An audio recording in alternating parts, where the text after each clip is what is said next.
Welcome to ABC campus. आज हम IFRS 15 के टॉपिक में पिफा का एक समर 2021 की अटैम्प्ट से पास्ट एग्जाम का क्वेश्चन डिस्कस कर रहे हैं। क्वेश्चन का टाइटल है सलमान टेलीकम्युनिकेशन। 8 मार्क्स का ये क्वेश्चन है। तो क्वेश्चन ये है कि on 1 October 2020 Salman telecommunications entered into a contract with a bank for supplying 20 smartphones to the bank staff with unlimited use of mobile network for 1 year. तो अब इसमें दो चीज़ें हैं, एक तो स्मार्टफोन दिया जा रहा है उन्हें और दूसरा मोबाइल नेटवर्क भी दिया जा रहा है पूरे 1 साल के लिए। कॉन्ट्रैक्ट प्राइस जो है पर स्मार्टफोन वो 34650 है और price with in 10 days payable है, यानी शुरू की कॉन्ट्रैक्ट के शुरू में मिल जाएगी। At the end of contract phones will not be return to ST, यानी वो तो कस्टमर के हो जाएंगे। The entire amount received as per contract was credited by ST to advance from customer, यानी सारे पैसों को उन्होंने एडवांस फ्रॉम कस्टमर बना लिया, जबकि कुछ रेवेन्यू रिकॉर्ड हो जाना चाहिए। The smartphone were delivered on 1 November 2020। If sold separately तो एसटी चार्जेस 18,000 फॉर स्मार्टफोन और मंथली फी ऑफ 1800, ये मंथली फी है, एनुअल नहीं है, for unlimited use of mobile network. अब क्वेश्चन की दो रिक्वायरमेंट है। ये क्वेश्चन बिल्कुल सेम क्वेश्चन है, मतलब सिर्फ यहाँ पे इन्होंने 3 एग्जाम्पल मांगी हुई हैं और आई कैप का एक पास्ट एग्जाम है स्प्रिंग 2018 का, तो वहाँ पर उन्होंने इसकी 6 एग्जाम्पल्स मांगी हुई हैं। तो ये फ़र्क है। गैलेक्सी टेलीकम्युनिकेशन के नाम से क्वेश्चन है, ऑलरेडी उसकी वीडियो हमारे चैनल पर मौजूद है, तो वो भी आप देख सकते हैं और ये क्वेश्चन भी एज इट इज़ वही है। यहाँ पे हमने फर्दर कोशिश की है कि इसका सोल्यूशन मज़ीद ज़रा कम्पैक्ट स्टाइल में आपको करके दिखाएं। तो आंसर पार्ट ए का अगर बनाएं तो वो है कि डिफाइन करें परफॉर्मेंस ऑब्लिगेशन को।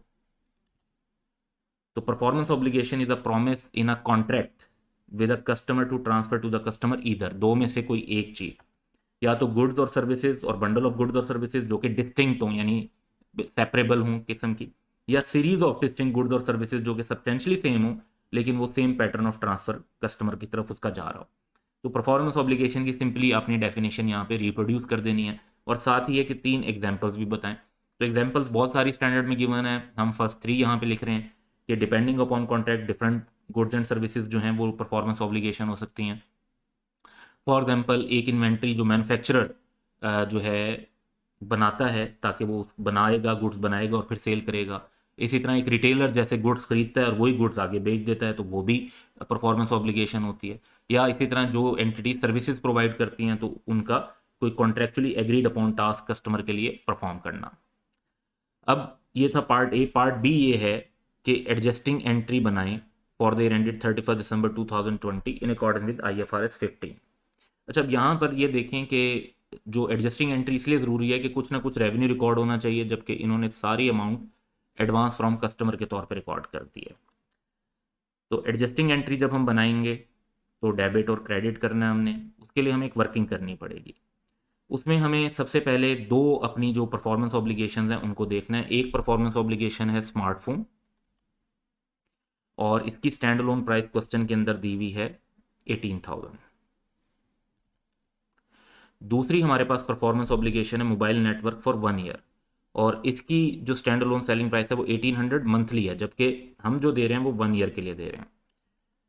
तो 1800 को 12 मंथ से मल्टीप्लाई कर देंगे तो 21600। टोटल क्या बन जाएगा? टोटल बन जाएगा 39600। लेकिन हम एक कॉन्ट्रैक्ट के पैसे जो कस्टमर से ले रहे हैं वो 34650 ले रहे हैं। कितने ले रहे हैं? 34650। तो दोनों चीज़ें मिलाकर यानी कस्टमर को डिस्काउंट दिया जा रहा है। तो अब प्राइस एलोकेशन करनी पड़ेगी। प्राइस एलोकेशन कैसे होगी कि जैसे स्मार्टफोन है 18,000 के, divide by 39600 divide by allocated price into allocated price. तो ये हमारे पास वैल्यू आ गई 15750। इसी तरह 21600 divide by 39600 into allocated price 18900। तो ये वैल्यूज हमारे पास आ गई जो अब हमें रेकग्नाइज करनी है। लेकिन ये याद रखें कि 20 स्मार्टफोन है और हम एक की रिकॉर्ड कर रहे हैं। तो सबसे पहले स्मार्टफोन का रेवेन्यू, क्योंकि स्मार्टफोन तो आपने शुरू में डिलीवर कर देने हैं तो ये पूरे का पूरा रेवेन्यू आप रिकॉर्ड कर लेंगे।